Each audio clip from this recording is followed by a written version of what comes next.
All right, welcome in, y'all. Timeshare Clarence. As always, thank the Lord that I'm here and that I'm able to do this. And I hope that it provides some value to my kids and whoever else can benefit from it.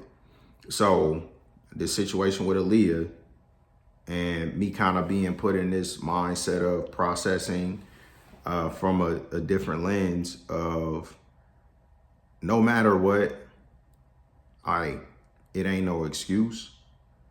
And if it's something I want, then regardless of the external inputs, my input has to be what it needs to be for me to get where I need and want to be. And that's in my relationships, that's in my life.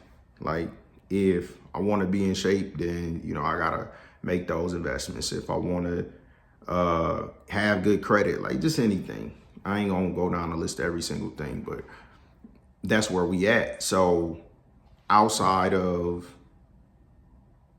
creating positive memories and being a positive influence in the lives of the people that I care about, which is a big priority for me. So I am committed to doing better this year with being around family more, and even catching up with some friends, but people that I care about, take advantage of whatever time I can to share some more time with them and create some more memories with them when I'm in a position to. So that's another commitment for this year.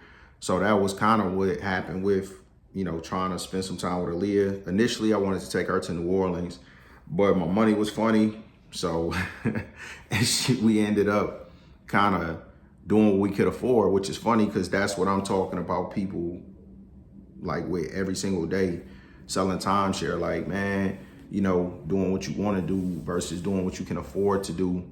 But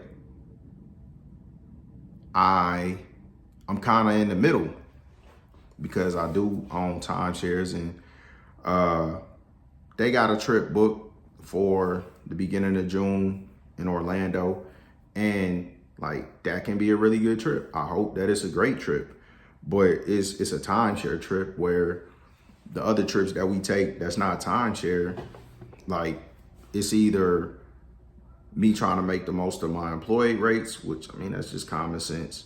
Like, so it's not a game. Like, I'm really doing everything I can to put myself in a position to provide the kids with these experiences while they growing up, because a lot of the stuff I felt like I missed out on.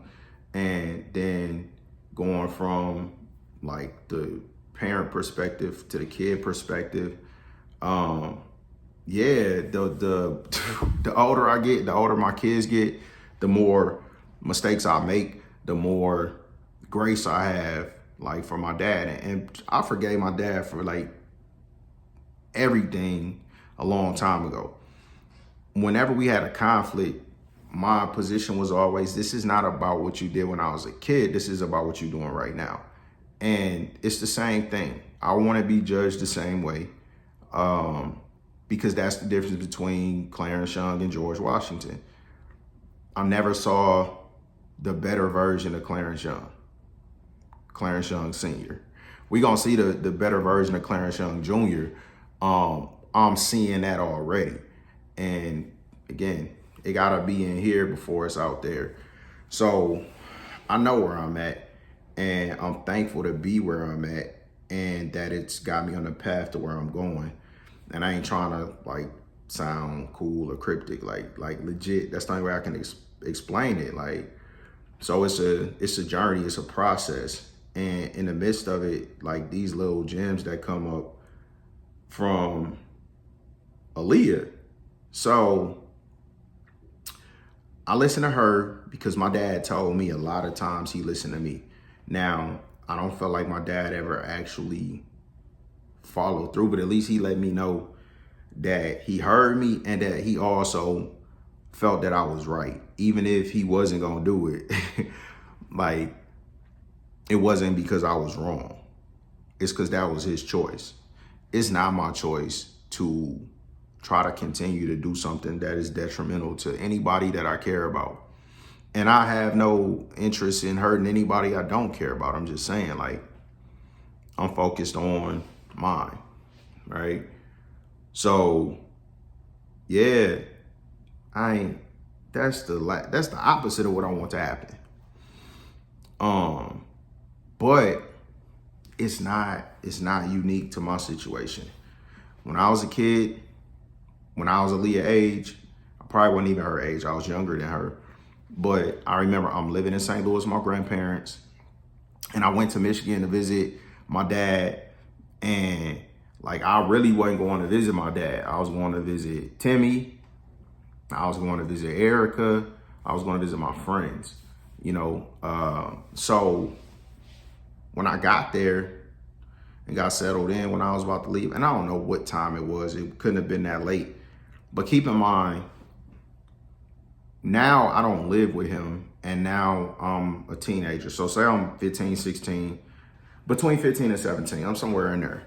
And he telling me I need to be in at 10 o'clock. And it's like, nah, bruh. Like, I'm going to hang out with my friends. Like, so that's one of those situations where I was disrespectful to my dad. Like, man. So I went off on him, and his response was to tell me that I made him feel small. Not to yell at me, not to, make me feel like my opinion wasn't valid, and that's not something I want to do either. So, Aaliyah, I'm sorry. I really am. And you do it that what you will. You'll never not be welcome. But at the same time, I'm not gonna tolerate disrespect, but I'm also not gonna respond to it that way. But we gonna have to figure something out if you wanna have a relationship, because I don't wanna make you uncomfortable. I don't wanna trigger you. I don't wanna make you feel like your feelings don't matter, because that's the furthest thing from the truth. So that's on me, and I'm gonna work on that. Anyway, so I'm learning. And some stuff you learn the hard way, and I'm learning a lot of stuff the hard way, but I don't want to learn no more stuff by losing somebody that I don't want to lose, right? So that's the thing, and I want to put myself in a position to be successful, because I meant what I said when I had that conversation with my dad. If I can be a great person. I feel like I've been a great friend to a lot of people, but I can be better.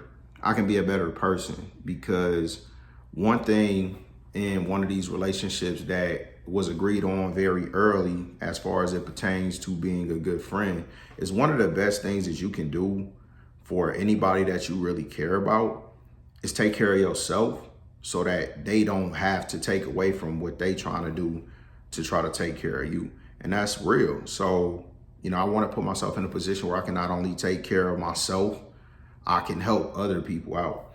And in order to do that, I gotta still take care of me first. So just no excuses. No excuses. Like, do the work. I need to get better at how I communicate, because the feedback that I'm getting is